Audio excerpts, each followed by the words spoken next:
Hello, everybody. My name is Philip Butterworth Hayes. I'm an aviation journalist, and I have an enormous pleasure to be with you today to moderate this ANRA huddle, a very important event. I think at a very important time, navigating the future of advanced air mobility in Asia and the Middle East. And we have a terrific panel here to talk us through what I think is probably the most crucial time for this industry. We're on the verge of commercialization. We're on the verge of starting everything, but there's still just that little final bit to go before we cross the line. And we need to understand how to do that. So I found a really amazing panel. Amit Ganju from ANRA Technologies. Amit is a global pioneer in this area, especially in the area of traffic management and safety, and provides the glue for everything that we're doing here.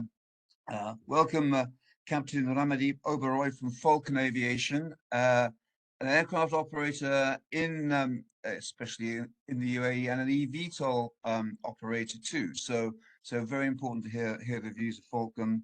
Ahmed Salah El Shahi from the General Civil Aviation Authority of the United Arab Emirates, a really vital role that the regulator plays, and the UAE is a real pioneer in eVTOL, UAM, and indeed other areas of regulation. So great to have you here, sir.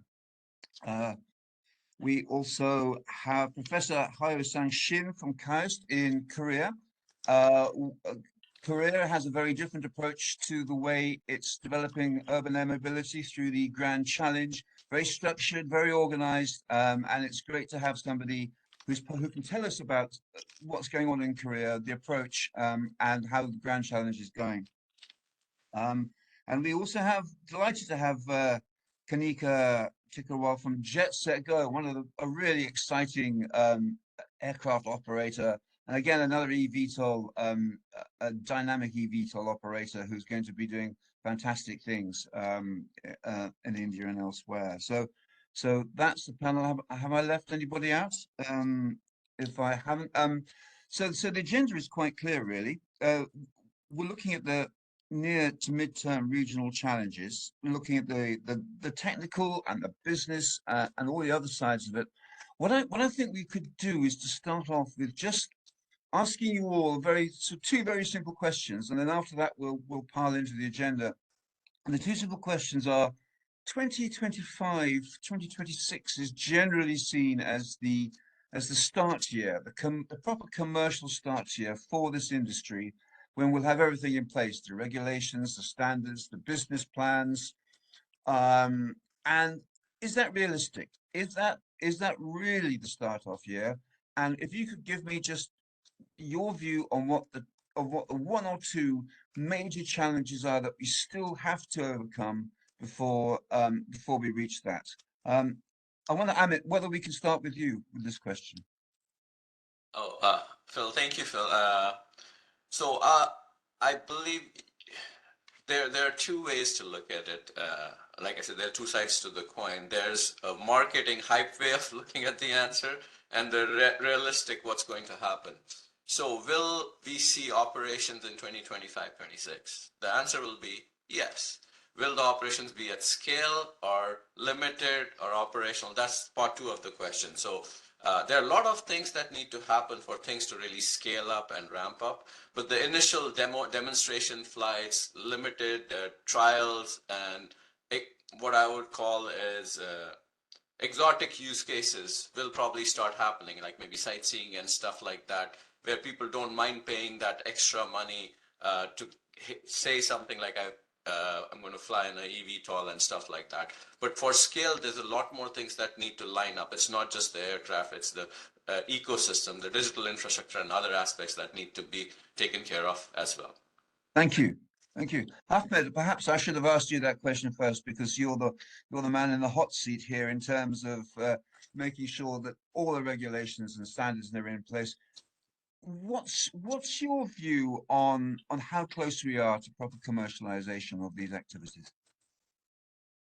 Thank you very much, Adu. Ahmed, your audio is not coming in. Can you hear me now? Yes. Okay, perfect. So I have to agree to Emmett's wording as well. Will there be operations? Yes. We're actually going to see some operations, high tests taking place this year, already going on, plans already in place, uh, schedules set, the arrangements are in place, especially from an airspace perspective, which is the corridors, areas of takeoff and landing, in order to start up the thing. I was always a firm believer of the industry is already ready to actually start. However, from the regulatory perspective, you're always reluctant. What if this is place, this is place? We see it mostly that get that one aircraft out, getting them started, and that's where the ball start rolling, and then you'll understand, and that's where you'll see all the gaps of those planned regulations that are already in place getting updated, and we'll start to have actually the performance-based regulations more likely happening, and some of those regulations where it's not the one regulation that sits there and then gets amended every 4 years, every 5 year cycle.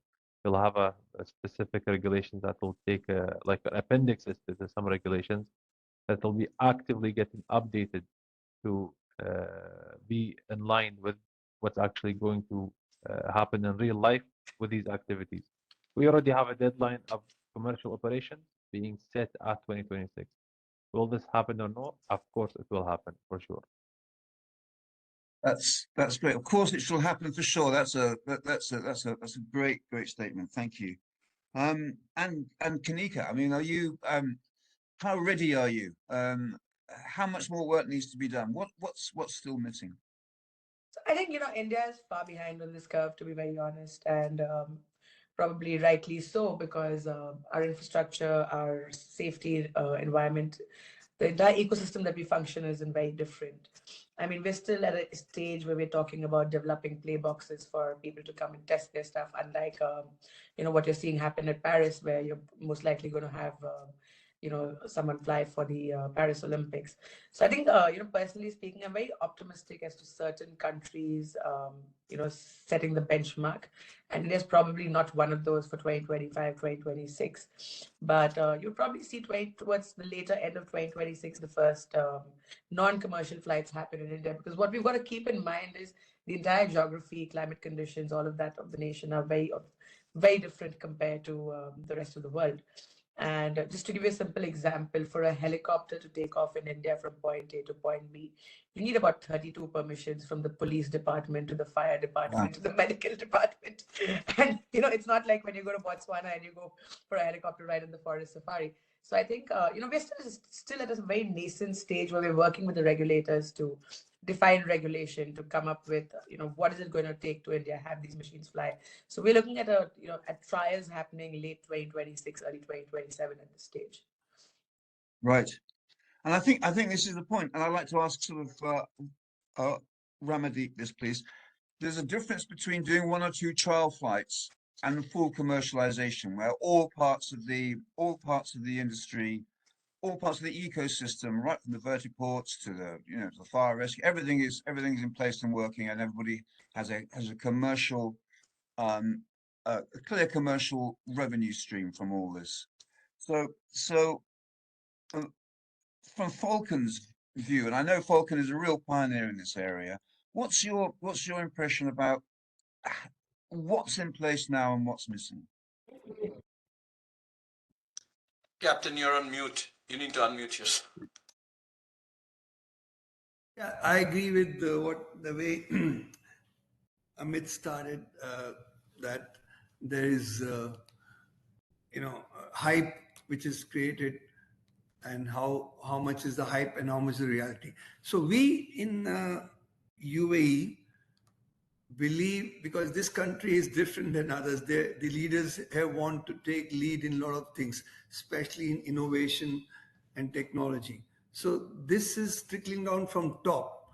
So the vice president and there are two, Abu Dhabi and Dubai governments are same but yet slightly different. Both these cities want to have lead in this innovative technology. So they have come that they have set this 2026. In fact, I remember 4 years back when I was in Eve, signed this contract, We do from Atlantis 70,000 passengers last year. We're going to do 100,000. And I had said that time 4 years back, 2026, we want to launch it. But certainly this 2026 became a norm and everyone wants to do that. But is it realistic? Yes, it is in certain ways. I always say we are going through a revolution in aviation. This is not a helicopter. Yesterday, we just launched on this that we signed up that we'll connect two cities, Abu Dhabi and Dubai, from Atlantis and Marina Mall. So we already have heliports in place. Now, I'm saying, yes, infrastructure needs what? Heliport needs to be vertiports. There will be some amendments to these heliports, some procedures, but we have the basic infrastructure to launch this. Now, to make it a commercial success will take time, but in helicopters, we are already a commercial success. With helicopters, we are already doing 20% profitable margins for doing touring flights itself. So if the price of this aircrafts are correctly there, we have a basic infrastructure to start initially replacing the helicopters for tourist flight and connecting cities before we go into further to make it viable. Eventually, this is going to be, competing with the surface transport. Yesterday with Archer, we decided we call it flying cars, not even called eVTOLs. eVTOL looks too futuristic, So, okay, even flying cars is futuristic, but to a common man, flying cars is more acceptable perhaps. So we're trying all the way for society to accept it, to make it commercial viable. The OEMs have to price it rightly. And I think there's a huge future, which all that's why we are here. But 2026, we could easily start this. Not losing money, but not making too much of money. Thank you very much. I'm delighted to welcome Takeshi Fuji from SkyDrive. Please, great to see you. And SkyDrive is a very innovative Japanese eVTOL manufacturer and a real doing some pioneering work.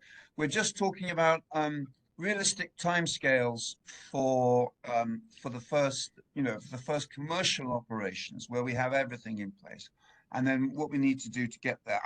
Before I come to you, I'd like to ask the professor, in Korea, with the Grand Challenge, you have a very structured, very organized, all ecosystem members part of this program, taking, I would say, more considered, if you like, less market approach, more considered approach to introducing urban air mobility in Korea. How's that going? What's the launch date, and what still do you have to do? Yeah.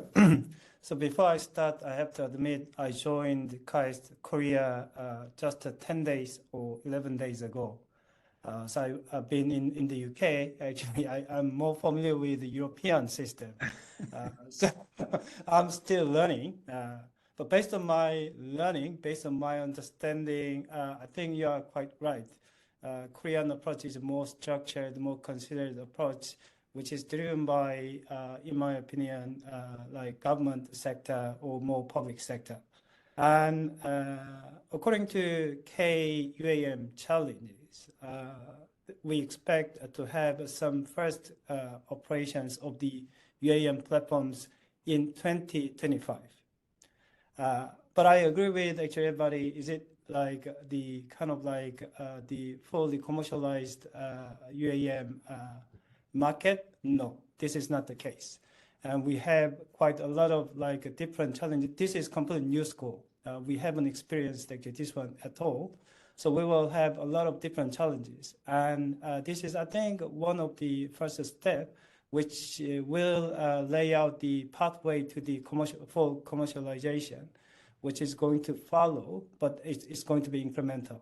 So we have to understand various different like aspects like financial, physical, legal infrastructures under the realistic political realities and so on. And this is going to be, I think, the first step. And I believe, yes, we have like a bright future. Thank you. Thank you.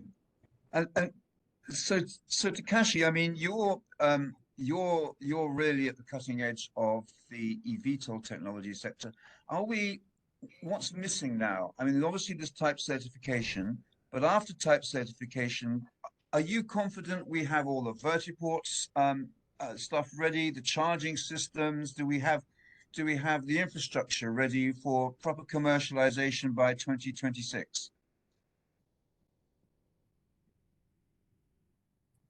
Okay, thank you. I'm Takashi from SkyDrive, which is a leading eVTOL OEM in Japan. And yeah, in 2026, frankly speaking, a little bit harder to implement. I don't know, it depends on the country, but I'm mainly focusing on the Indian market. But yes, we are trying to implement fast flying in Osaka Expo in 2025, and then we try to have type certificate in Japan and the US, and then we can sell globally our aircraft. So in that sense, after the FAA certificate, all other Asian or Middle East countries will follow the FAA certification basically. In that case, it will take at least 6 months or 1 year or something to get the country-wise type certificate. Yeah, yeah. From my experience in India, I think so. In that sense, maybe at the earliest in 2027 would be the realistic time, I think. I mean, there is a lot of talk about Osaka 2025 as being, the time when when urban air mobility is going to start operations in Japan. Is that just going to be a test phase, or could we start to see proper commercial operations then? Yes. Before Osaka Expo, we will have several times of the test flying in other prefectures, but Osaka Expo will be the first commercial flight. But that is without certification from Japan. That means we need a special certificate from Japanese authority. And then after the Osaka Expo, we're gonna take the final type certificate. Thank you. Okay. So perhaps I can just throw this next few questions out to everybody. It's one thing getting an aircraft off the ground. It's another thing creating a fully commercial industry. Do we have clear views about how everybody's going to make money, and when they're going to make money? Because I think, if you're flying eVTOLs with just one or two people on board, we don't know what the charges are going to be for takeoff and landing, for how much it's going to cost to fly through the airspace. All these things are still unknown, I think. So I suppose really one of the questions is, what is the business case? When will that business case become clear? And I'm going to throw that out to everybody to have a view. Anybody want to leap into that? Yes, thank you, Ahmed. Okay, so luckily in UAE it's a bit easier for that one, because as colleague from the Falcon advised, it's from way above. So the business case is already there and viable, because there are, I would say, an invisible income to it initially from the state's perspective.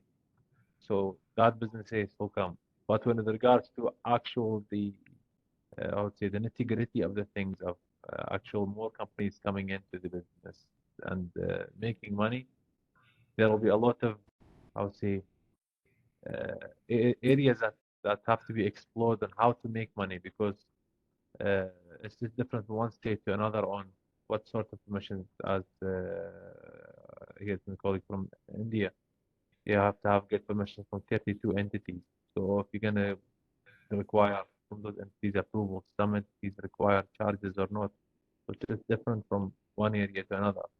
So for us, from the UAE's perspective, I would see the business case is already there, because there is a state requirement for it, and then the commercial partners will come in. Right, thank you. Phil, if I may, I'll tag him. And I would love to hear Kanikars and captains, because they are the operators that are actually going to operate it. But when we are having the discussions, and in discussions not just in these markets, globally, it's always like the early adopters will be those exotic use cases where price point doesn't matter. But that's a finite demographic that can do that. For things to scale, it has to deploy to the masses. And the price point, the price of entry and the cost for each travel has to be something an average Joe can afford. So we'll see, like, even if you see in some parts of the world, they have started tourist flights along the coastline or from hotel to just take people around and bring them back. And I love Captain and Kanika to know maybe the stuff they're doing in Atlantis, maybe would that be, in my opinion, I think that is one of the early use cases because that makes the logical sense, but I would love to hear from them on that. Happy to chime in, Phil. I think, the way I look at it is, if you look at cars, and if you look at the whole trajectory of how cars came into being, I mean, when cars first were invented, and if you look at say Times Square 70 years back or 60 years ago, it was only the very, very, very few people in the world who could actually afford these cars and drive these cars.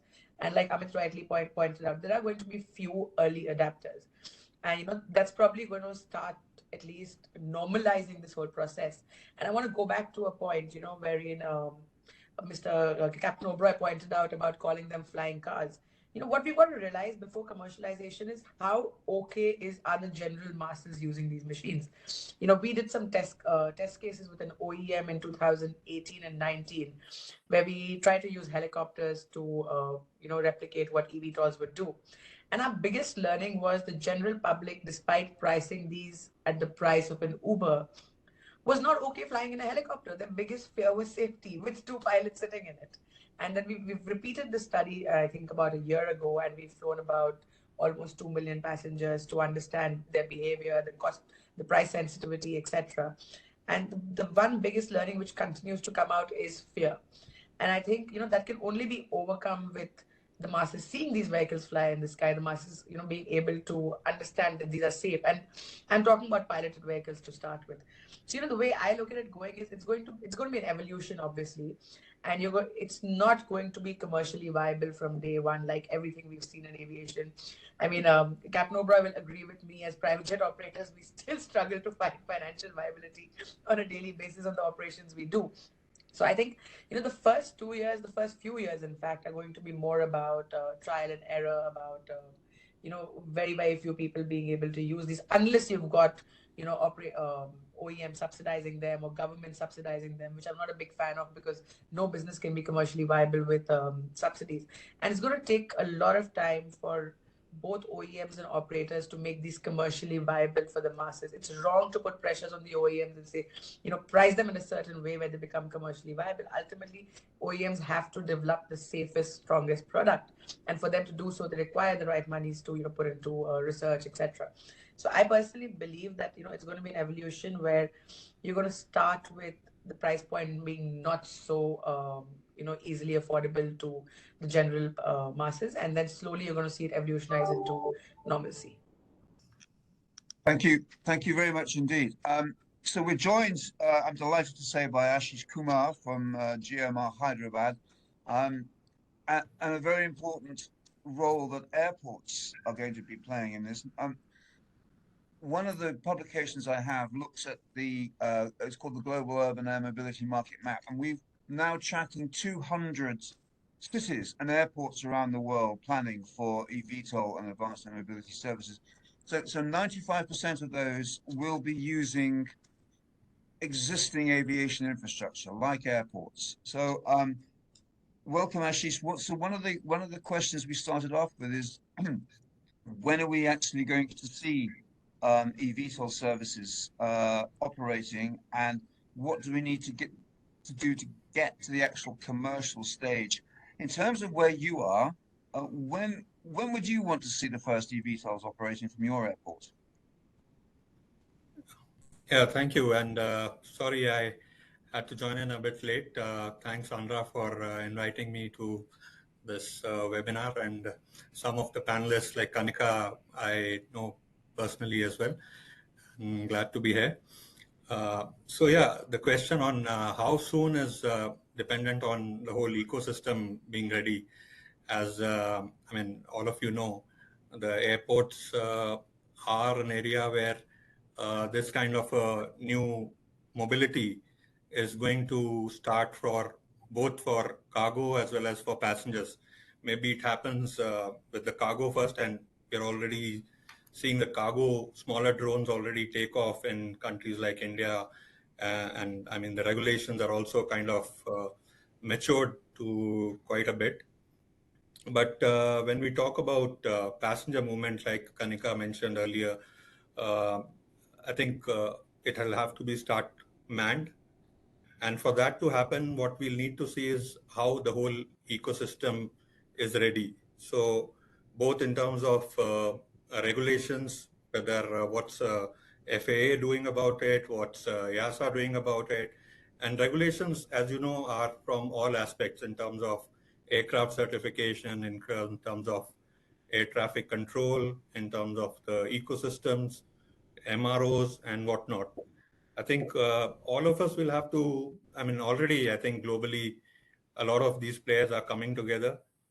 And what we are also kind of toying with or kind of looking forward to is creating some sandbox kind of models where we first understand what are the complexities, what are the kind of vehicles that are going to come in, because there's a lot of diverse types of vehicles that are being talked about. Because all the infrastructure as an airport that we'll need to provide, both have to be ready at the airport, look at air traffic flows not getting kind of congested, and also at the other end, because the traffic has to move from aircraft into the urban centers or to another secondary airport, a smaller airport. So how is that kind of developing? How is the space in terms of the city development or the urban planning going to integrate the whole piece in terms of infrastructure on the other end? So it's not a question of how quickly we'll be able to see. I think it's all about how all of us, not just the airports, how quickly we get together and put our heads together to make this happen. The technology side is already kind of ready, but we need to bring some kind of standardization to what each player is doing. And then as an airport or an infrastructure service provider, we have to look at viability both in terms of the digital infrastructure and the physical infrastructure paying for itself in the long run. So yeah, so as soon as we get that act together, I think as airports, all airports would be more than glad to incorporate this new mobility into their systems. And thank you very much indeed. You raised some really interesting points there, and I'd like to ask Ramadeep about one of them, which is the role. I mean, in the United Arab Emirates, you're very lucky in that you have a very far-sighted regulator, clearly good relationships with the local authority, and some clear financing plans. And everywhere in the world you go, there's a different scale about what role the state is going to play, perhaps in the early financing, the early investment required for this, and what the role of non-aviation stakeholders are. Say, for example, local authorities, who for the first time will have to think about putting vertiports in their cities. Rama, I mean, what's the ideal pathway then, do you think, for to balance the financial requirements of the state and the private sector to make sure that we start off with well-organized, well-funded safety technology, which can then, if you like, evolve into a more commercial model? Or can we start really with everything more or less the infrastructure on a commercial basis now? How do we manage that? If that makes sense, if the question makes sense. Yeah, yes. Okay, so I'll take on from the previous discussion was how uh, how this industry will pan out. Will it be economically viable? Helicopter inherently were very expensive. We have been operating helicopters as a commercial thing for VIPs only, and we own 28 helicopters. They are just successful oil and gas business. Where is it necessity? For a common person in UAE and many other countries, helicopter is still a niche market. Only few people can afford it. Why? Because helicopter is inherently very expensive. And as we are continuing with this, helicopter becoming more and more expensive. Secondly, helicopters are inherently not safe. I've been flying helicopters for 50 years, and Kanika will say, because there's been so many accidents which are being really, unjustified for the technology we fly. So it's basically two things which are keeping this helicopter industry for a common use. It's been a hindrance. So will this new innovation overcome this? So first is, are the eVTOLs going to be more viable? So most of the new, for example, we are talking to Joby and also to Archer. They have changed, they've gone away from big players like Leonardo, Bell, and Airbus, which have become giant companies, and everything is cost, huge. So they come as this a new, for example, one of this company could be a new Tesla in the industry, for example, in the helicopter industry. They bring in, they're using car manufacturers for manufacturing eVTOLs. So first, to start point, we are here to bring them to compete with surface transport and not with the helicopters. Helicopters will slowly become extinct because of two things, reasons I said. They have been too expensive and they have been not safe enough. Okay, again, it's a big statement. I'm being a helicopter test pilot. I've been flying helicopter 50 years, but I'm saying this innovative technology will perhaps change that, and people will accept them as a more reliable, now become cost effective. If you start now, cost mainly is cost of ownership. A helicopter to carry 4 passengers costs $3 million. So most of these eVTOL companies are saying, oh, I'll sell my eVTOL at $3 to $4 million. It's not going to work. If a Tesla can be sold at $100,000, why would a flying car be $3 million? It doesn't make any sense.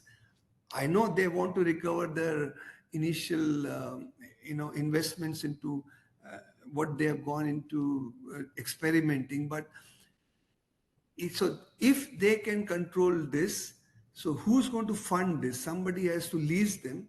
Maybe governments can fund it by buying them in bulk and leasing them to the operators. I do not know. But if you have to buy it at 3 million, it'll be very difficult for me to make it cost effective. Cost of operation definitely compared to helicopter will be much lesser because there are hardly any, the gears and the engines are not there, batteries are there. So the cost of operation definitely will be less. So the aim eventually will be that the surface transport is changed into highways in the sky. So utility will come in every country will have different utilities. For example, New York and Chicago, coming from airport, yes, it's a huge problem, so we do it. Is that the same thing in UAE? Maybe not. Maybe there are some beautiful islands hubs coming up with the resorts. We'll connect those hubs with the eVTOLs. So every country will have its own business case to develop. There'll not be one general rule for doing that. Okay. Now, where does the government come in? Well, if I'm a property owner in a hub, for example, we're creating a huge property in the heart of the city, I will encourage the property owners to create their own vertiports, which will not be very expensive. That will make them more, exclusive properties, which can be this thing. So shall I require governments? No, I'll require private sector to come in. We are creating the hubs in the cities to have these vertiports. Yes, governments can do it along with the municipality like RT and all, but everyone has to come in to create these vertiports. Of course, I always say the future lies Like, what is Abu Dhabi Investment Organization doing? They created a space called SAVI, Smart Autonomous Vehicle Industry. So I'm saying 15 years from now or 20 years from now, my smartphone, I'll just say, I want to go to Festival City. It knows me. My phone knows me more than I know myself. And there'll be a self-driven car is waiting for me outside, maybe sharing or whatever. It'll take me to the nearest vertiport, and a self-driven eVTOL or flying car will take me to the vertiport next to the festival city. Or festival city may have its own vertiport. So that's the future of aviation I'm talking about. That that's really interesting. It's also very controversial. So you said some things there which a lot of people will be concerned about. Not necessarily the helicopter safety stuff, but things like people should have their own vertiports. So and that we will be able to take traffic off the road and put it up into the air at scale.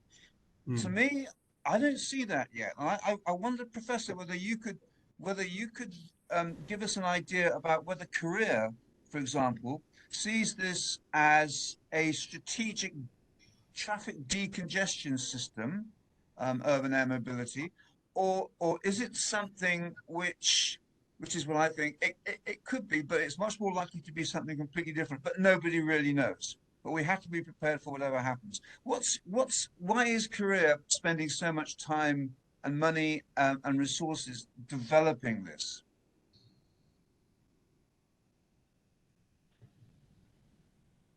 Professor, you're muted. You need to unmute. Yeah, apologies. Yes, it's a very interesting question. It's a very controversial, as you mentioned. I don't really see let's say, traffic congestion type of like approach for UAM yet, because if you think about it, from the Incheon airport to the center of the Seoul city, it takes just 1 hour. If you fly with the any UAM platform, it will take maybe 20 minutes plus waiting time. It combines, or everything combines, then it becomes 1 hour. It doesn't have any merit. And my question, I'll become adequate of able. Question is it really the kind of like a first market we are targeting? I don't think this is the case. Because as some of you mentioned, we are not really trying to make this very profitable, but we try to promote the ideas. And when I was working in the UK, I was approached by venture capital by one guy and saying that, okay, I want to become the first person who will fly this kind of vehicle. No matter how much I pay, I just make it, right? But COVID happened. I thought that this is not really a good approach, so I rejected. And Aston Martin, we worked with Aston Martin. The approach was like, okay, we will make a very luxurious UAM platform and target for very like rich people. The first kind of like commercial. And I think it's pretty much the same. Car, civil aviation, this approach was exactly the same. After that, we see the market. There are a lot of reports, right? After this is like well received by the public and safety is well somehow received, then we see the kind of like potential values afterwards. So at the beginning, I think in Korea, we see this as opportunity. Of course, at the beginning, it's not going to be that profitable. Maybe government and public need to invest a lot, but after some curve, we see, okay, there will be huge commercial opportunities. This is the point I think Korean government has. And in order to not be like behind too much, Korean government believes, and we believe we need to invest at the moment, and we need to be the front end. When the market is matured, we should be ready. Thank you. Thank you very much indeed. So I'd like to now ask Kashi about this. I mean, in terms, therefore, of how many are you going to sell? How many eVTOLs do you think you sell? When are you going to be profitable?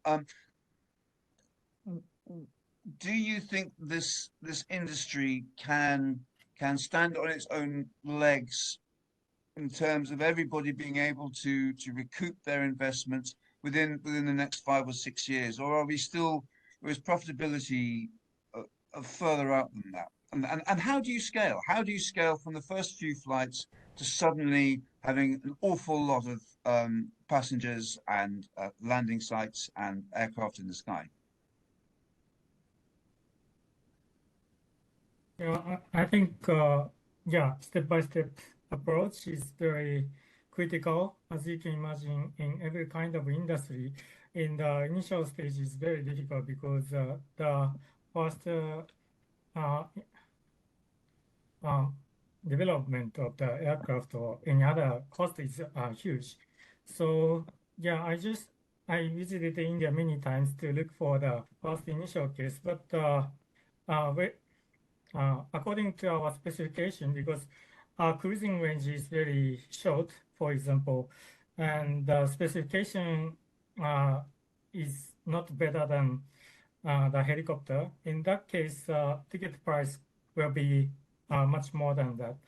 In that case, I have to find the good customer who can afford to pay higher price. So yeah, you can imagine various kinds of use case like emergency or air taxi. Yeah, our goal is as a air taxi, but it is there's very much competitors around there, including the existing automobile or trains and taxi, everything. So we cannot compete that in the initial stage.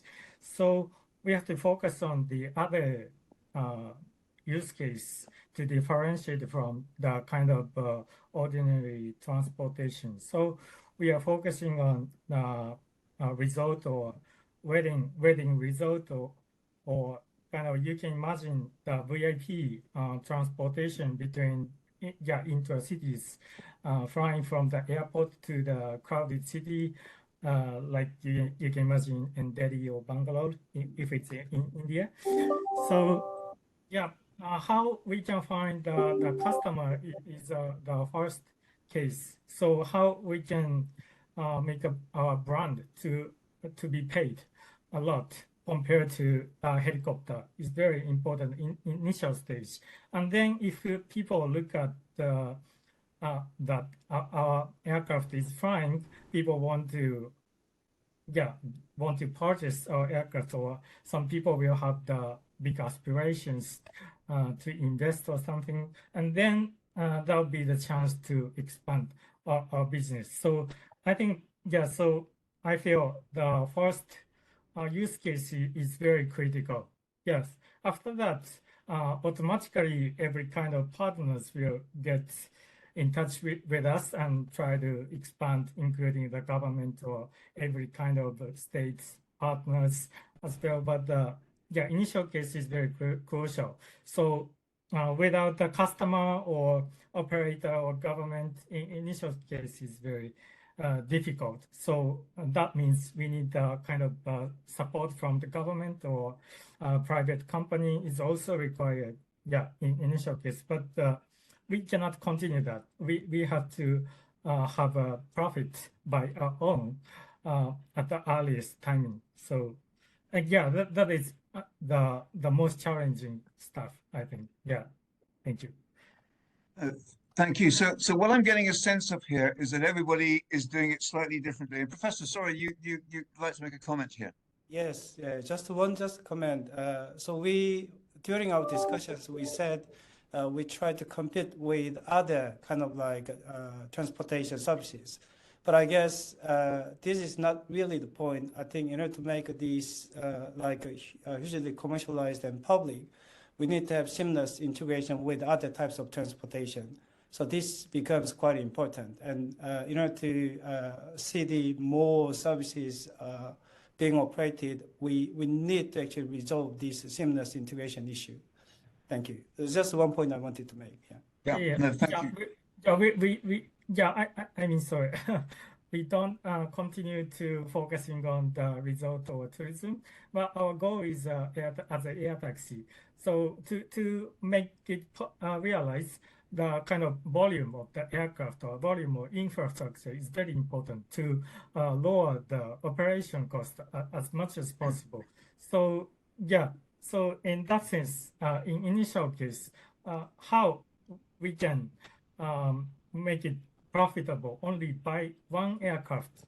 Yeah, that will be the initial case. Yeah, but our goal is as a air taxi or as a daily use. Yes, thank you.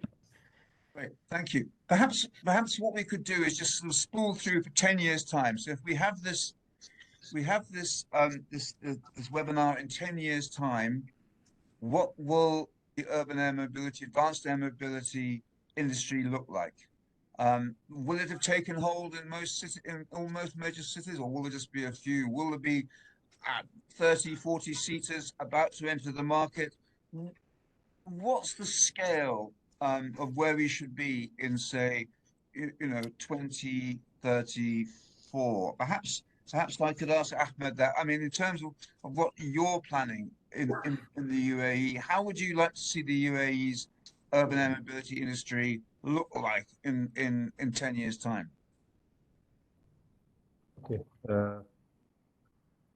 From what we see, I spoke to colleagues a while back when that first video came up. I hope you can hear me. Can you hear me?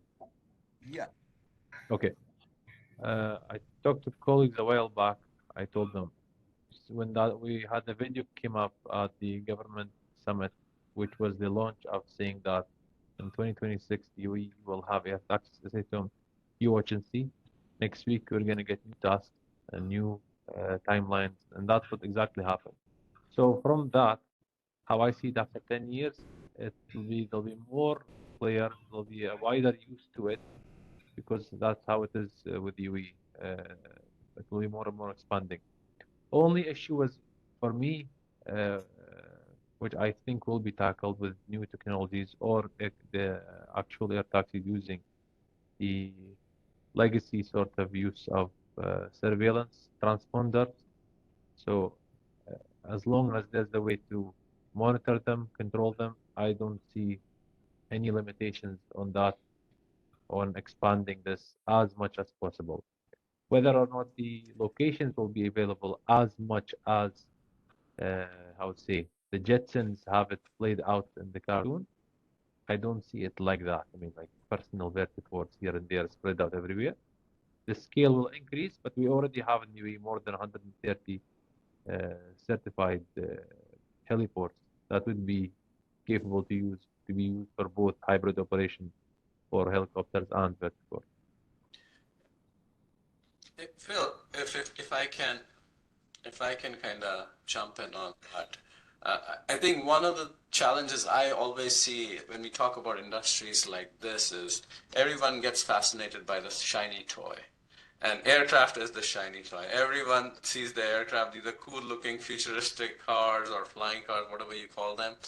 And that's fine. It looks good in a press release and a media announcement. But at the end of the day, if you're talking about where do we see ourselves in 2034 and stuff, it's a puzzle. And there are different pieces to the puzzle. The aircraft is one part of the puzzle. Business case is another part of the puzzle. But one of the key aspects that gets, I shouldn't say ignored, but somehow moves into the background is the digital infrastructure side. Because you can do limited scale flights because these are new entrants into the existing airspace model. Now, eventually, it is going to be a non-segregated airspace. You're not going to have dedicated test sites or sandboxes or corridors where you'll fly in. Initially, you will have, but eventually, it's a mixed-use airspace. So these aircraft have to fly in the same airspace where traditional crewed aircraft are flying and small drones are flying. So you need the digital infrastructure which ensures that these aircraft, because now from a business case viability point of view, these have to be non-piloted aircraft to scale. Because if you're putting pilots on board each of these aircraft, you're just a helicopter. Your operational cost will never go down. So for this, you need to be it to be a more autonomous system. That means you can't make CTAF voice calls anymore. It's all digital exchanges. So all that new paradigm, integrating legacy players with the new entrants, and having the infrastructure that handles the airspace side, and then also the ingress, egress out of your heliports or vertiports. And I firmly believe, I agree, like a lot of the initial operations will happen at the existing heliports or airports. They will be, instead of building brand new billion-dollar vertiports, I think the initial adoption will be at existing heliports, and it will be cargo before passengers at scale. But the digital infrastructure is very key, and because that has to move hand in hand. The regulatory framework, the digital infrastructure, and the type certification of the aircraft. So all of these have to be looked in parallel, and the roadmap has to line up. And I believe there will be limited scale operation, and it's not going to be ubiquitous across the globe and hundreds of cities, but there'll be certain key. There's always early adopters. So some cities will be scaling by 2034, but it won't be like all around the globe. But we'll see pockets popping up in different parts of the world. That's our read of the situation. Over. Yeah, and I think that makes a lot of sense. And a couple of days ago, Brazil brought out its concept of operation, which was a very clear move from VFR, where we are today, using current technologies to slowly add, bringing things in until we replace the visual flight rules with digital flight rules. So it's not a big bang, but an evolution, a regulatory evolution as well as a technology evolution, which is interesting, because you're right. Certain states are going to do it very, very quickly, and other states are going to be a lot more reluctant. In fact, some cities are just going to say this isn't for us. And I think it has, and the role of the local authorities here, I think, is crucial, and the role of the public is crucial, because unless we have public support, unless we have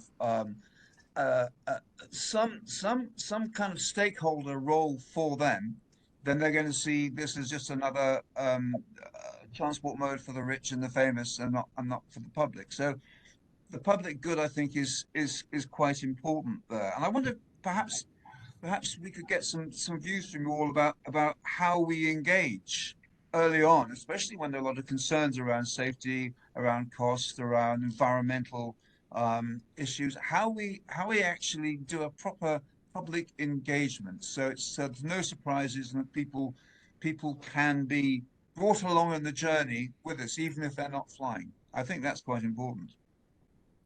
Any views on that?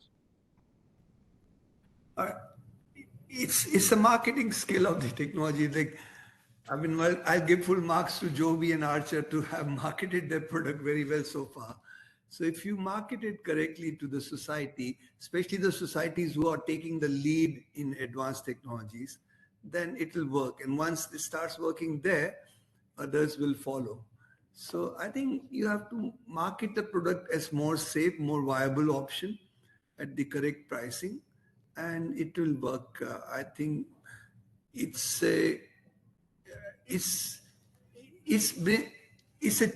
I think this technology has brought us to this door now, which is opening. So I am very positive in this, that this new technology is allowing us to go in this direction, which was not available to us before this. Also, with the AI which is coming today, which is the battery electrical aviation, all are coming at the same time to help this into the right direction. So the door is opening. Now, how after the door opens, some people will take advantage of this and market it in the correct way, and it'll happen, and others will follow.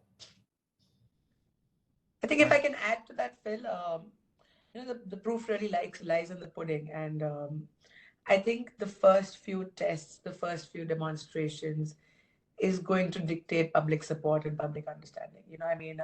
From where I come from, I think people need to see, feel, believe that this is real. And, it happened for a lot of people at the Paris Air Show last year, where you had Volocopter doing these short demonstrations. I have never seen anyone at any air show look into the sky with that much hope. entire air show, everyone would be at standstill and looking into the sky, looking at Volocopter do these test flights. And these were all of us aviation junkies, like I chose to call ourselves. And I think that's what's going to get the public involved. When you have test flights going on in cities, Singapore did something again, I think just soon after COVID, and it had a lot of people, aspire to be a part of the story. And you've got to win over people, and you can only win over people by making them believe that this is real. I'll give you an example of what used to happen to me in 2018 or 19. When I used to go to our government and regulator and talk about, AAM and say, I want to do this and I want to build this, I used to have people look at me and say, Ki, are you from, thinking of the Star Wars? Which era are you from? Oh, you're very young. You watch too much of the Jetsons and stuff like that. And the same people today come to me and say, Kanika, help us solve this, help us come up with regulation, help us work on this, because they've got bosses clamoring on their heads. And I've seen this evolution so close. I think, and that's how it's going to evolve with the public. You've got to have these sandboxes in a lot of places beginning now. You've got to have companies be able to test these vehicles in the skies for people to see them, not for you, me, or Amit, or Captain O'Brien to see them. You've got to have people believe that these are safe. I can shout off every mountaintop or rooftop that I operate the safest planes in the country. But will people believe it until I demonstrate it? Sadly not. So I think, what's required is for OEMs, regulators, governments to create these sandboxes, create these enabling environments in different locations. I mean, even airports, Ashish, for that matter. Like, if you have these areas where the masses can see them, the masses can, I mean, you don't need to do flights with the people on them, but, at least have it turn into a slow reality. And I think that's what's going to lead to the maximum support from people coming in. Thank you. Yes, I was going to say, Ashish, is that something that you would, you agree with? Yeah. I think just to add, just to give you from what maybe Amit was pointing out earlier, maybe there'll be different maturity timings at different markets. And while it may surprise you, India has leapfrogged a lot of levels in technology, leaving the mid levels of technology and just jumping to the latest one in many areas. So it would be not very surprising for us who stay here to see this coming faster than many other countries because of the challenges that we have as compared to maybe the road connectivity, rail connectivity in some other countries which are much better. So our use cases could be very, very different. But it will all start, I think, from the top.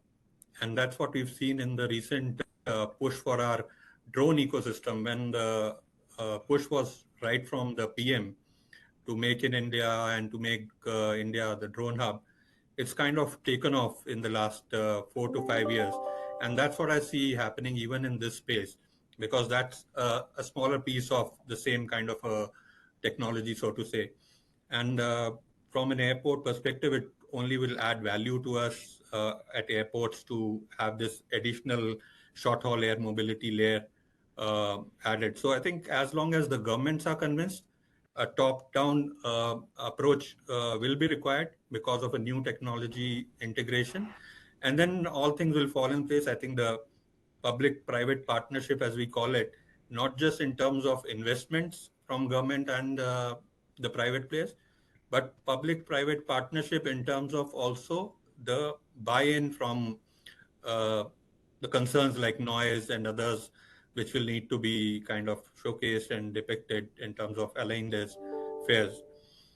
And on the lighter side, if somebody like Kanika and all bring out an IPO for something like this, once they are up there, there's already a buy-in in terms of stakes of the public being there. Thank you. Takeshi, what's the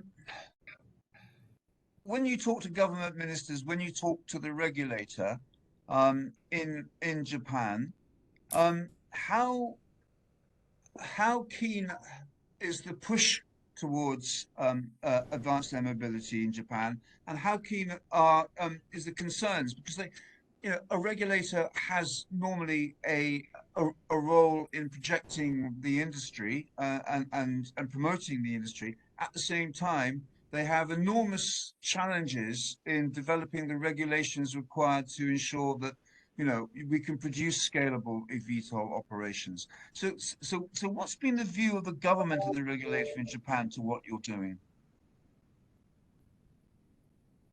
Okay, thank you. So actually, I'm not talking with the Japanese government, but yeah, we have the certification team to get the type certificate from Japan, and we continuously collaborating with each other how to operate in Osaka Expo and Osaka Expo as well, which is the first use case in other prefecture or something.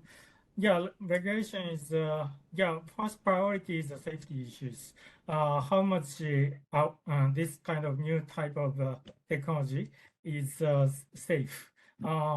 Yeah, in order to do that, our first prototype will be ready this summer, and then we can have several type of testing in terms of noise, in terms of safety. For example, we have 12 rotors and motors. If one or two rotors was crushed, can we make it stable or something? Yeah, in the case of helicopter, only one, fuel blade is there, but we have 12. So yeah, we can keep it more safe. But this is a kind of concept level at this stage. But after the testing, we can show that kind of data after the testing. And if we show that kind of several data to the public, including the government, we can convince a lot of the safety or noise level, which will make it possible to fly even in the crowded, congested city as well. So that kind of step-by-step specific approach is very important. That kind of step we are trying to do, try to proceed collaborating with the Japanese government right now, including the US authority as well. Yes. Thank you very much. I'm just going to do a short dive into one or two questions that we've had. One of them is around designing the airspace in and around. We're going from the big subjects here down to the quite small ones. Designing the airspace in and around vertiports, and I guess this is quite an interesting one, because the one thing we can't have in eVTOL urban air mobility flights is people hanging around waiting for a slot at the vertiport, waiting to take off and land. So we have to integrate everything quite carefully, the flow management system into the overall traffic management system. Amit, perhaps you could help us with that. I mean, this is a very different type of air traffic management system, completely digital, automated, at the same time, a lot more flexible. But how close are we to having that entirely automated, autonomous ecosystem with supported by a traffic management system? That's actually a great question. So to answer the question specifically, what's the airspace look around these vertiports? Because the way we look at it, you have the vertiport, and then you have, if you were to draw a circle around it, like 1 kilometer or 2 kilometers, that's your ingress egress out of the vertiports as well. That's an area you have to look at the procedural and digital aspects of how you're going to manage the airspace. Because if you look at how when we started this journey back in 2014, 2015 with small UAS, small drones can land anywhere, can take off anywhere, like especially multi-rotors or eVTOLs. But as you come into the flying car world, the eVTOL world as we call it, they're larger. They're almost the same size as aircraft, in some cases small aircraft, in some cases bigger. So to your point, you can't be hanging around, because first of all, these guys don't have enough battery, and they can't just hang around there waiting for a slot. So you have to factor in new digital mechanisms. You have to look at concepts like demand capacity balancing, resourcing service, merge points. So if you have a corridor, how do I have aircraft come into the corridor, and just like traditional aircraft traffic management, as you have slot management as aircraft line up to go into the airport, and the air traffic controllers are sequencing them. Now, all those things need to happen digitally. And so you have the aspects of what's called a provider of service for UAM or a PSU or something, or a U-Space system that manages that corridor. But then you also need something called a vertiport management system, which handles the integration between the air traffic aspect and the availability at the vertiport. Because, for example, if I have 3 aircraft coming into a vertiport and I have only 2 landing pads and 2 charging pads available, I really can't accommodate a third one. So do I slow them out? How do I sequence them? What's the demand? What's the capacity? And also, if these aircraft are coming in, for example, they are transiting between controlled and uncontrolled airspaces, you will have to do handoffs between traditional air traffic, legacy air traffic, which is talking to crew traffic, and this digital. So how do you build these gateways? So to answer your second question, where are we? How far out are we? A lot of these concepts have already been exercised over the last few years in other parts of the world, in Europe and US, and we have been part of many of those initiatives, including with FAA, where we actually have done live flights between 2 airports, take off from a controlled airspace, go into an uncontrolled airspace, and then at the other end go back into the controlled airspaces with 3 OEMs.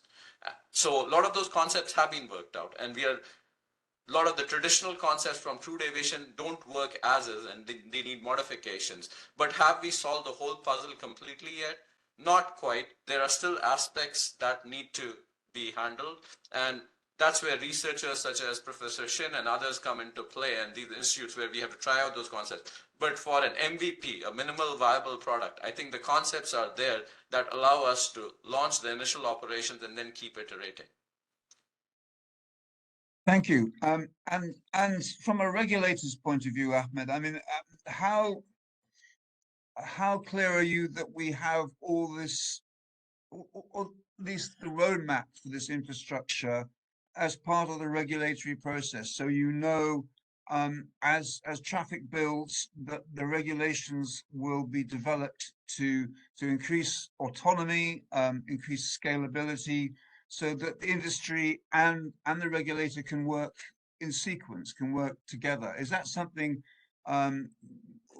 Indeed, the regulator should be slightly ahead of industry in this. Do you have a series of plans for new regulations to look at more autonomous systems? Yes, I was hoping this March actually, but things just keep on to issue the UAE U-Space service providers to regulate and oversight the U-Space service provider. And this will include initially, as it goes along with the, say, the normal drones, but then it can incorporate more and more. We are focused on it is right now, we'd rather have our current air navigation service providers expand their operations and dwell into that. And as it goes along, it increases. One of the things we've adopted in UAE is since the start, any heliport takes place, and now vertiport, they have to get the regulators' approval for the initial design acceptance, and that includes the location, which we include the air navigation service providers from the start to ensure does that heliport work with their current airs that they provide service in or not. So that's something we've always had the thing. So the only thing is going to have to remirror it. With regards to different technologies, with the regulation that we have for the use space service provider is performance based. So we'll say surveillance is required, conspicuous is required. How they do it, depending on the advancement of technologies, will all be allowed accordingly as well. Lovely. Thank you. And then perhaps we can talk, Professor, about what's happening in Korea in terms of the way the industry and the regulator are moving together. Do we have all the regulations in place yet, do you think, for well, I mean, for example, there's only one place in the world I know where there are full certification criteria for vertiports, and that's in I think Dubai. So there's lots of guidelines for building vertiports, lots of high level views on how they should be built, but actual who can certify a vertiport as being safe and complying to the national standards? Very, very few yet. So how's that working in Korea in terms of the regulator and industry working in step? Yeah. So just to emphasize just one more time, I joined actually Korea about 11 days ago. So my my understanding is limited. But as long as I understand, if answering your question directly, regulators or these frameworks are ready, I don't think so. Yet we have a specific, I think, permission to make this framework possible. So we have an exception that, okay, we will see a lot of the challenges, a lot of difficulties in the kind of regulatory frameworks. Once this is identified, then we have a kind of like a means to accommodate these challenges into the regulatory framework. So at the moment, this is like open, and this is quite exception. Everything is possible at the moment in Korea. So this is approved by the I think by the Korean Parliament, and they made a very specific and exception on this. So industry and the regulatory bodies are working together in order to identify potential challenges and how we can make this regulatory framework and so on. And this is the case at the moment in Korea. Again, Okay. this is my understanding. Yes. Okay, thank you. And Takashi, your first operations, they will be flying visual flight rules, or will you be supported by a UTM system in Japan, as far as you're aware? Will you have UTM system, or will you be flying as helicopters do now? Yes, it's under discussion how it's going on in Osaka Expo, but in Osaka Expo, that will be a remote pilot or unmanned pilot controlled by the kind of central control system or something, because we cannot clarify the perfect safety. I'm not sure we are trying to people get in before the Osaka Expo, but basically, I'm not sure in Osaka Expo, but according to the UTM, we are discussing with the Japanese authority, including other kind of stakeholders as well. But Japan is very difficult in terms of the regulation, because it's already very well regulated compared to kind of developed country like India or other kind of Middle East countries. It's more easier to change the regulation according to the new technology. But I think Japan is one of the most regulated cities. So that's why the Uber or Airbnb is not extend as soon as possible. So to keep the existing authority or something. So I think in terms of UTM, India is, I think, is more developed, because I felt that when I saw the drone delivery has already implemented in the specified area or something, but Japan is also always doing testing every time, so it will take much time. But Japan is good at thinking in advance before, several years before, and step-by-step approach or something. But India sometimes has a quantum leap, or sometimes nobody move forward or something. So that kind of business culture is very different. So, but between the Japanese, we are thinking about how it can be unmanned. We are targeting unmanned around 2030 or something. So technologically it's possible, but the regulation is the final step. I think that would be the most Phil, challenging. just I see Q&As have been opened up, and I don't know if you're paying, but there's some questions coming from the audience too. Yeah, I've started seeing that, which is, and one of them is the issue around certification of other systems apart from eVTOLs. I've just lost them. So another question I'd like to pose is, in the medium to long-term landscape, how will the industry strategies mold the market dynamics? I'm not quite sure I understand that one.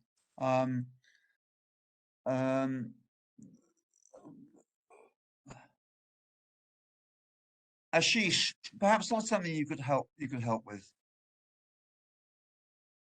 Yeah, can you just, sorry, repeat the question? Yes, in the medium term, how will industry dynamics sort of change? So after the initial first trial flights, how do we see the business developing? Okay, I think if I've got the question right, I think how we create the base right now as an industry is what would lay the foundation for how we mold it or how we kind of take it forward going Yeah. forward. So I think one area is that some of us on the panel are private jet operators, and how we mold this whole new technology from the standpoint of the use cases and for the public, be it not just from the people who use it, but the kind of additional value it brings to the whole ecosystem, to the jobs that it creates, has to be put across in a right manner. Because what happens is, from the private jet industry again, it's always kind of branded as a rich man's toy, which sometimes is looked at very in a very negative connotation, and accordingly maybe the right kind of systems or the support is not built around that product or a portfolio. So we'll have to take it with the right approaches, the right use cases, be it in terms of like we said in the initial stages, movement of cargo, movement of organs, which are life critical support. And even for the passenger side, we'll have to put the right context out to the governments, to the public, in terms of what solutions it provides. And rather than being just for a small few. I mean, case in point is when flying itself started 100 years back. Nobody's thought that more than a couple of people would be flying. Only after about maybe 10, 15 years that it got kind of democratized, and it took quite some time to democratize it. So whatever in terms of how we position it right now, whatever technologies that we adopt, whatever kind of systems and which kind of aircraft we create the infrastructure for, whether we create the infrastructure and the systems only for some few kinds of aircraft which have or maybe let's say have already gone to an extent of getting a type rating, or do we also integrate some things which are coming forward, maybe which are more technologically advanced to bring the prices down for the end consumer? So yeah, so we'll have to look at the fundamentals right now to see how this industry will shape up 10 years from now.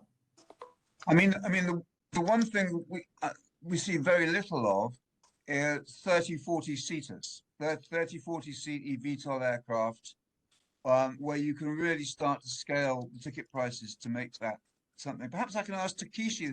I mean, is this something which Skydive will be looking at?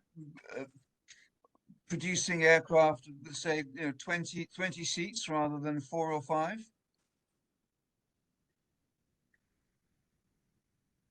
Is this in your future? Sorry, can you repeat? Yes. So are you planning at all? Do you see in, let's say, 10 years' time, we'll be flying around in eVTOLs with, say, 20 seats rather than 5 seats? Is this something where you see the aircraft getting bigger and bigger? For the next development, we don't see any kind of next step because according to the financing limitation, we are just focusing on the success in Osaka Expo, and we are focusing on the small aircraft right now. which has a 2 passenger seat plus 1 pilot, which is very small compared to other OEM from the US or something. US company can fly 100 to 200 kilometers, and which can accommodate five seaters or something. But we only focus on the small range and small weight of the aircraft to make it possible to fly in a very congested city like in Tokyo. So I don't know. In future, we can, yeah, of course, think depending on the demand, we can think. We might think the new development for Indian version or other Asian version or something. Yeah, we have Suzuki as the biggest shareholder, which means Maruti Suzuki is biggest supporter. Let's see if it's in India. In that case, we can make a kind of manufacturing site to develop a new type of aircraft according to the Indian demand, like the difference between Suzuki and the Maruti Suzuki or like that. Yeah, after the 10 years or 20 years, we can think about the next design or something. But at the current stage, there's nobody is thinking about that. Yes, Professor. Yeah, hi. Thank you, Yeah. Takeshi. Yeah.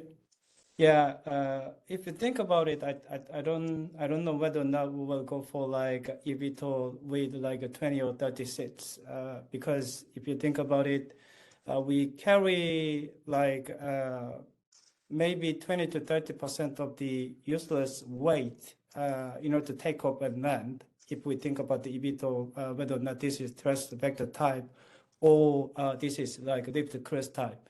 And in order to take up land, this is quite a heavy payload you need to carry out, and this is not going to be used for the normal operation except the takeoff and landing. But if you go for 20 and 30, then this weight must increase significantly, and the efficiency might not be there. So I think really what we are targeting is like a maximum 4 to 6 seat eVTOL type, not really 20 to 30 eVTOL. I think seated eVTOL type of some AAM platforms. Yeah. Yeah. Kanika. Mute. Mute. You're muted, unfortunately. Talking on mute, do that too often.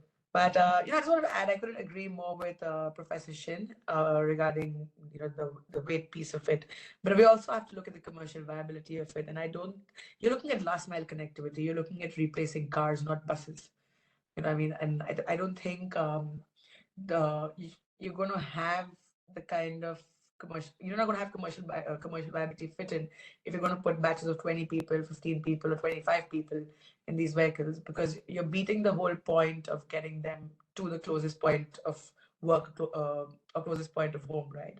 So I think 8 seats, 10 seats may be a reality, but from whatever studying we've done, whatever customer surveys we've done, whatever market research we've done, what we've learned is the use case exists in getting people to the closest point possible, enabling the fastest possible last mile connectivity. And that lies in a customer segment where you have clusters of maybe 8, 10, or 6 people going together and not more than that. Thank you. So we're nearly out of time. I just wanted to ask you all one very quick question, which is where and when do you think the very first commercial eVTOL operation will take place? And I mean commercial, not trial, but you'll be able to buy a ticket, get on there. So I'm going to start with Amit. I'll answer that. It's a two-part answer I'll give you. I think that's already happened from what I know in China. They already started tourist commercial flights using EHang, from what I understand. Outside of that market, I believe the early adopters would probably be, if I was to place a bet in this case, I think it would be in the Middle East region. That's a very large region you're talking about there. All right, UAE. I'll be specific. UAE. There we go. Thank you, Professor. When do you think we'll see the very first commercial? operations taking place? Yeah, Outside of China, outside of China. outside China, yeah. I need to make a bet too. I have to say Korea, but yeah, in order to increase my chance, I think I bet with the UAE. That's my honest opinion. Right, I think okay. in 5 years time ish, we will see even though it's not full scale, some sort of like commercial services in UAE or Middle East region, I guess. Yeah, but I Thank you. have to bet with Korea. Yes. Okay. Kanika. You know, I think if I'm going to put on my astrologer hat more than my technical knowledge hat here. But on a more serious note, you know, I'm very hopeful. Although I keep reading mixed things about commercial flights happening in Paris this year for the Olympics. But you know, my bet still lies in on America. I think you know, the kind of stuff I've been seeing happen in this country and how welcoming the regulator has been. But I'm also torn between the UAE and America after listening to Mr. Ahmad and seeing what you know, Captain Oberoi is doing. So I think it would be between the UAE and the The States. UAE, okay, between the UAE Yeah. and thank you. Takashi, could Japan see the first one or outside of China? Or do you think it'll still be the Middle East or the USA? Yeah, in Japan, we're gonna have commercial flight after 2025 or 6. But I think UAE and the US, as everyone said, would be the first case because existing helicopters flying around New York, and we can easily imagine flying from the airport to the downtown in that case because there's huge demand who pay a lot of money, and there's many rich people they are open to the change of the regulations or to the new technology as well compared to the traditional cultural country like Japan or France. So in that sense, the UAE and the US could be the very first case. Yeah. Thank you. So Ahmed, it's all happening in the United Arab Emirates then. You're going to be the pioneer here. Yeah. Ahmed, do you think this is are you expecting the United Arab Emirates to be the first country where outside of China where this industry will take off? Yes, for sure. We've been, so I would say, we've been getting our orders and instructions, so we're expecting in 2026, even before, if possible. This is fantastic. The future's here tomorrow. Rahman, what do you presumably would agree? Yeah. Well, I mean, we all said, I just said that we set timelines and we stick to them. So yeah, you certainly do. Yes, thank you. Yeah. Ashish. Yeah, I think the spotlight is on Ahmad, so he's got a mandate from everyone to maybe fast track whatever he's doing there. But I think, yes, maybe UAE looks more plausible in the next 2 to 3 years, something coming up. But one thing I can assure you of is post the first 5-6 years, the fastest growth that you may see is places like India, Latin America, and other emerging countries. So that's what I would place my bet later on. Thank you very much indeed. Well, that's a great way to finish this. And thank you very much indeed for all your contributions. It's added hugely to our knowledge of where we're going and what in this industry is happening. And I appreciate everybody who's taken the time and trouble to join with us today. I'd like to thank the organizers and thank everybody who's participated in this. It's really interesting. And I look forward to seeing you soon at the next ANRA Huddle. Thank you very much indeed. Thank you. Great. Thank you. Very much. Thank you very much. Bye-bye. Yeah. Bye.